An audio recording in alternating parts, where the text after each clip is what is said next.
Pada abad 4 Hijriah, ada seorang ulama besar yang mendapat julukan Pelita Masjidil Haram. Masjid yang megah dan selalu diterangi lampu-lampu sepanjang siang dan malam itu, semakin semarak dengan hadirnya sang pelita. Ia adalah Abu Bakar Muhammad bin Ali bin Ja'far Al-Qahtani, yang setiap hari selalu membaca dan menghatamkan Al-Quran.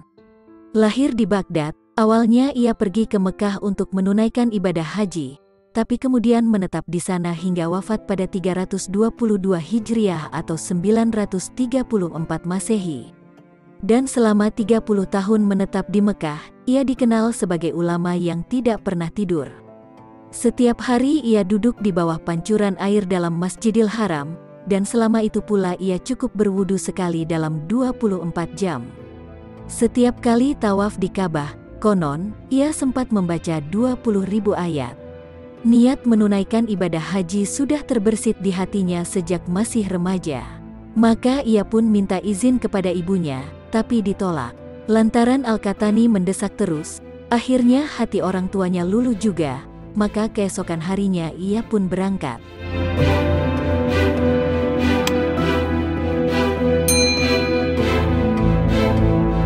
Dalam perjalanan melintasi padang pasir, Al-Qahtani merasakan kelelahan yang luar biasa. Ia pun mendirikan tenda lalu tidur. Namun tak lama kemudian, ia terbangun. Ada perasaan ganjil yang dirasakannya.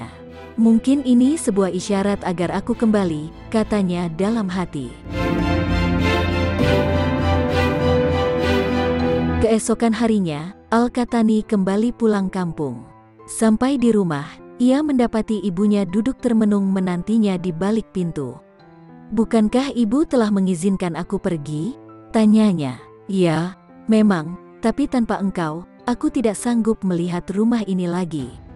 Sejak engkau pergi, aku duduk di sini, bertekad tidak akan beranjak dari sini sebelum engkau pulang kembali," tutur sang ibu lirih. Hal ini membuat Al-Qahtani sedih. Ia berjanji pada dirinya sendiri tidak akan meninggalkan ibunya seorang diri, dan akan selalu berbakti kepadanya. "Itulah sebabnya, sebelum ibuku wafat, aku tidak mau mengarungi padang pasir lagi."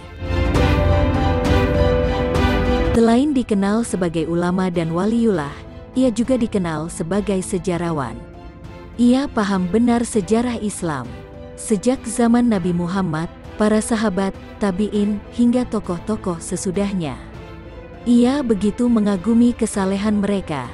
Tapi ada seorang sahabat yang kurang disenanginya, yaitu Ali bin Abi Thalib. Katanya, Nabi pernah bersabda, "Tidak ada kesatria sejati selain Ali," dan karena kekesatriaannya itulah, Ali menyerah kepada Muawiyah demi menghindari pertumpahan darah. Padahal ketika itu, Muawiyah di pihak yang salah, sedangkan Ali di pihak yang benar. Namun, beberapa tahun kemudian, ia disadarkan dalam sebuah mimpi yang menggugah hatinya.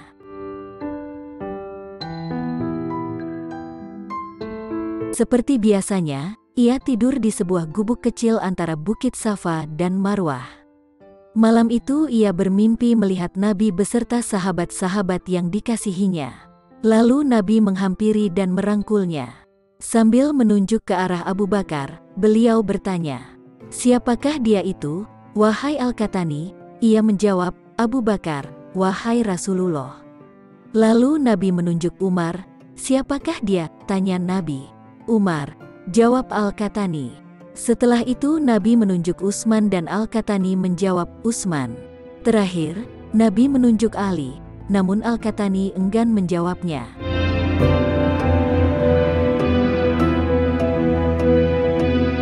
Kemudian Nabi mempertemukannya dengan Ali dan mendamaikan keduanya, maka mereka berdua saling berangkulan. Tak lama kemudian, Nabi dan para sahabatnya meninggalkan mereka. Lalu Ali mengajaknya menyusul para sahabat menuju Gunung Qubais. "Marilah kita menuju ke Gunung Abu Qubais bersama," ajak Ali. Mereka pun menuju ke puncak Gunung Qubais bersama, dan dari tempat itu memandangi keindahan Ka'bah sambil berbincang-bincang seputar Islam.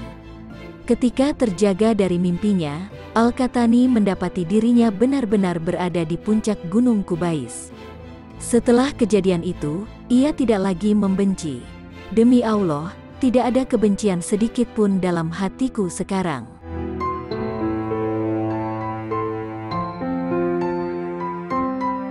Pada suatu siang, seorang tua berjubah anggun berjalan melewati gerbang Bani Syaibah. Kendati siang itu terik matahari membakar kulit, wajah si tua tetap cerah berseri-seri. Dalam perjalanannya, tanpa sengaja, ia bertemu dengan Al-Qahtani yang berdiri dengan kepala tertunduk. Setelah saling mengucapkan salam, orang tua itu berkata, "Mengapa engkau tidak pergi ke makam Ibrahim? Di sana telah datang seorang guru besar yang sedang menyampaikan hadis-hadis yang mulia. Marilah kita ke sana untuk mendengarkannya." "Siapakah perawi hadis-hadis itu?" tanya Al-Qahtani. "Dari Abdullah bin Mamar, dari Zuhri, dari Abu Hurairah dan dari Muhammad," jawab orang tua itu. Lalu Al-Qahtani menjawab, sebuah rangkaian perawi yang cukup panjang. Namun, segala sesuatu yang mereka sampaikan melalui rangkaian perawi yang panjang itu, dapat kita dengarkan secara langsung di tempat ini. "Melalui siapakah engkau dapat mendengarnya?" tanya orang tua itu. "Allah menyampaikannya langsung melalui hatiku," jawab Al-Qahtani. Merasa heran dengan jawaban itu, orang tua itu bertanya, "Apakah kata-katamu itu dapat dibuktikan?" "Mungkin saja ini dapat dijadikan sebagai bukti. Sekarang ini hatiku mengatakan bahwa engkau adalah Nabi Khidir," kata Al-Qahtani. Orang itu terkejut. "Selama ini aku mengira tidak ada sahabat Allah yang tak kukenal sebelum aku bertemu denganmu. Maka sadarlah aku, yang tak kukenal, tetapi mereka mengenalku," ujar Nabi Khidir.